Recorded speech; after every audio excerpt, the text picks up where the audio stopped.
The best way to get better at programming is to practice. And in this example, we're going to look at default argument values. That is, if we don't pass in a value, we can still give it one.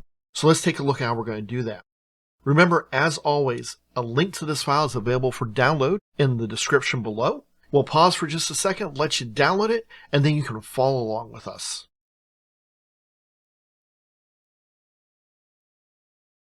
All right, so let's get started.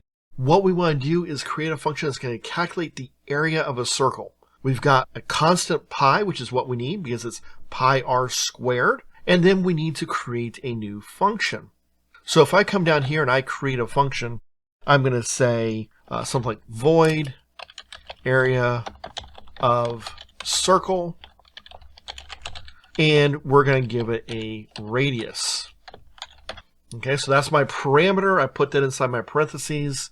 Everything looks normal as far as this goes. Then I'm going to calculate my area. So I'm going to say double area. That's my variable name. And it's pi r squared. So I'm going to say pi. Remember, pi was set up in a global space so that it's accessible from anywhere. Times POW, which is short for power. And then it's going to be radius, comma, 2. We'll do a cout statement.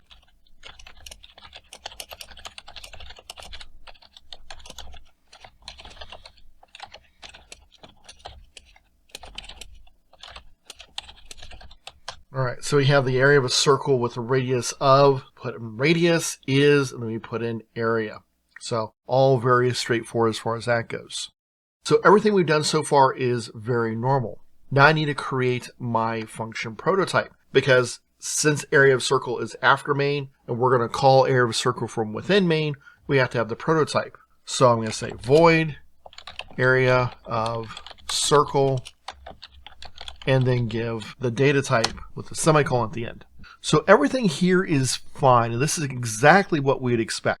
But what happens if we want to assign a default value? Well, in C++, it's very easy. In the prototype, this is assuming we're using a prototype, in the prototype, all I have to say is double equals, and then my value. I'm going to just specify 1.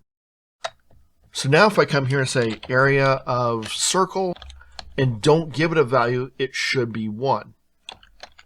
If I pass in a value of 1, it should give me the exact same thing. And I'll try just a couple of other values in here as well, just so you can kind of make sure it's working. I'm going to run this. And you notice that my first two are identical because that default value, when it didn't get a radius, was a 1. If I had put a default value of some other value, then it would have shown there. But I put a value of 1, so it went as 1.